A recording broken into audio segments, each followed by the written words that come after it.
O Banco Central decidiu manter a taxa de juros em 13,75% ao ano. No comunicado tradicionalmente publicado depois do anúncio, o Copom revisou as projeções de inflação para 2023, mas ainda diz que o contexto econômico exige cautela. A sinalização para um corte em agosto também não veio.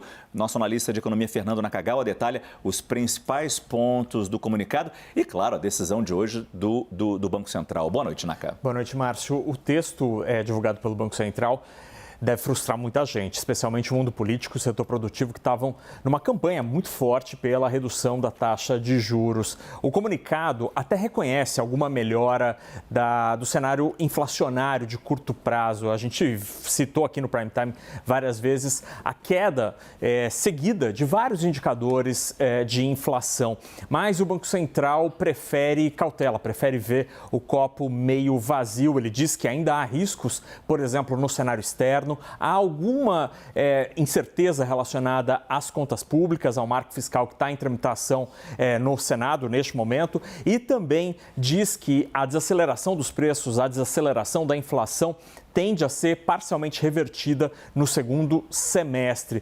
Por causa disso, diante deste cenário, o Banco Central frustrou a expectativa de muita gente e não indicou de maneira clara, Márcio, nenhuma perspectiva de corte do juro a partir da próxima reunião em agosto. A gente separou alguns trechos do comunicado em que, basicamente, o Banco Central pede paciência, pede calma às pessoas, à sociedade.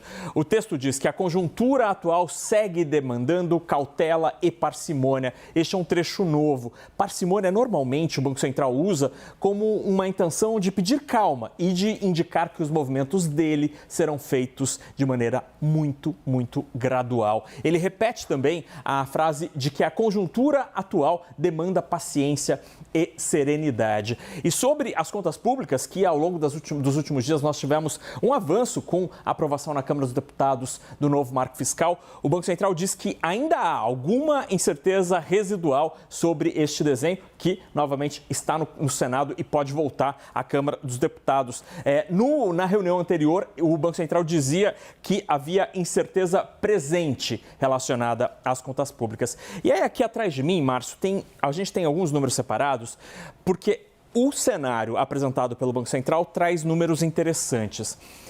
O Banco Central detalha o chamado cenário de referência, que é a previsão que o próprio BC faz para a trajetória da inflação. E o Banco Central espera uma inflação em 2024 de 3,4%. Estava em 3,6% há 45 dias. Isso indica que a expectativa de inflação está desacelerando, está menor. E a meta de inflação para o próximo ano é de 3%. Portanto, a expectativa de inflação do próprio BC está caminhando rumo à meta. E com a margem de tolerância de 1,5 ponto percentual para cima e para baixo, até mesmo se a inflação fosse em 4,5%, o Banco Central faria gol e estaria com a inflação dentro da meta no próximo ano. Mesmo assim, o Banco Central foi cauteloso, conservador e manteve o juro sem qualquer indicação de alívio à frente. Os economistas, Márcio, nesta primeira leitura, depois do comunicado, dizem que o Banco Central foi mais duro do que muita gente esperava e deve ficar atento à evolução da inflação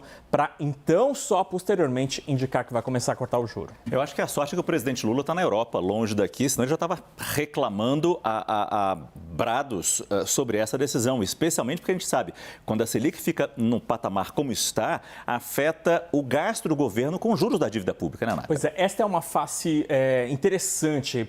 A gente na imprensa costuma explorar pouco, mas o fato é que quem acaba sendo muito afetado pelo juro é o próprio governo. A gente separou o número do gasto que o governo tem com o pagamento de juros. Em 12 meses, até abril, são 659 bilhões de reais em pagamento de juros da dívida pública. Esse dinheiro todo é pago, por exemplo, para você que tem investimento no Tesouro Direto ou os grandes gestores, fundos de investimento que emprestam dinheiro ao investir nos títulos da dívida brasileira. E só para efeito de comparação, Márcio, esses 659 bilhões de reais em 12 meses correspondem à soma de 3 ministérios super importantes: Desenvolvimento Social e Combate à Fome, Saúde e Educação, que juntos, no orçamento de 2023, têm previstos 630 bilhões de reais. É uma conta muito grande que afeta nós consumidores, as empresas, o setor produtivo e também o próprio governo. Não é difícil imaginar a reação do governo. Fontes do Ministério da Fazenda relataram à CNN que esse comunicado do Banco Central parece sabotagem. A apuração é de Gabriela Prado e Raquel Landim e está em destaque no site da CNN Brasil, que você vê na sua tela.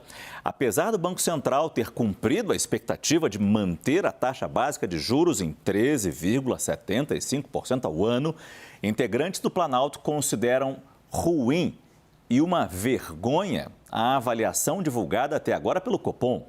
Em comunicado sobre a decisão, o BC indica que a atual conjuntura segue demandando cautela e parcimônia, como bem disse Fernando Nakagawa.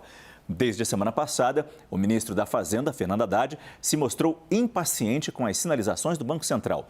A reportagem completa está lá no site cnnbrasil.com.br.